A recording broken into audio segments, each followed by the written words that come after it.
Now what I'm going to do is I'm going to do a quarter black down here and one in the front.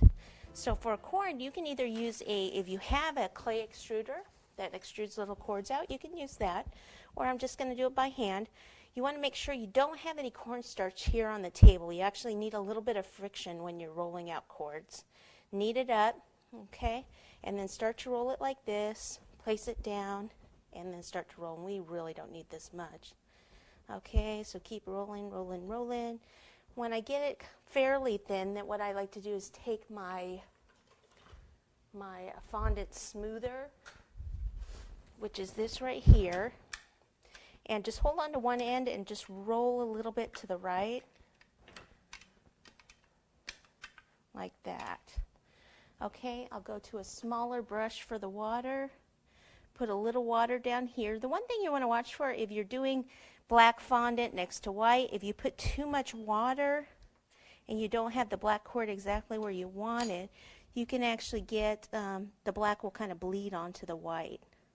So go light on the water. Okay, and then I'm going to cut off this section. Okay, and then I'm going to do one in the front here also. Let's see if that's long enough. Yep. Little water here. Place that right over the top. Okay, and then just to add a little of effect here, what I'm going to do is just take this and make just some little lines on it. We're actually going to highlight this with a little bit of silver paint in a little while. Okay, so that's the basic part of the shoe. And now we're going to do the zebra print.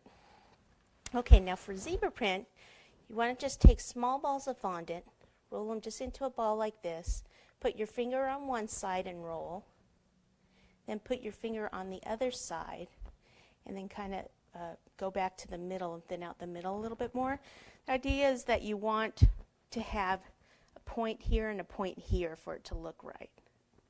And then I like to place it kind of at an angle, like so. Some you want to be smaller. Again, ball, finger on half, finger on the other half, then thin out the middle a little bit.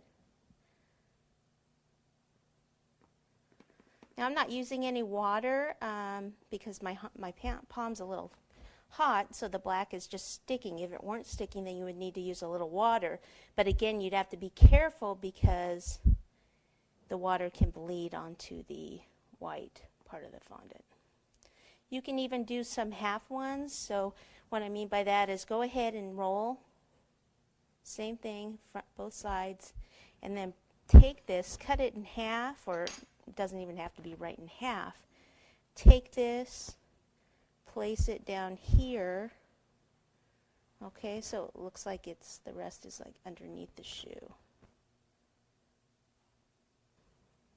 Okay, so I'm just going to continue doing some in the middle, some on one side, some to the other side. Now this is one of the cutters that you could do part of this in royal icing if you wanted to. So you could royalize the cookie and then royalize this and then use maybe like a tip 3 or 4 for the black area here. And then I would suggest actually using like a tip number 2 to do the leopard print, I'm sorry, the zebra print.